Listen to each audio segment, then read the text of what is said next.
So in this video I'm going to show you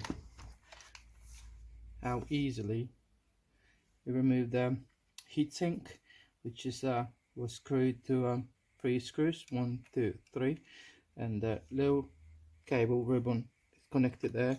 If you slightly just wiggle it and pull it, still hard because it's working a minute ago. So I'll take a pictures to show people how it works. So just a little bit gentle pull it and it comes out, you see. That's it. So put this on the side, and all these cables, if you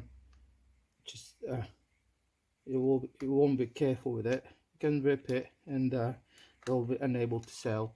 So these very small connectors, it's really easy to break. So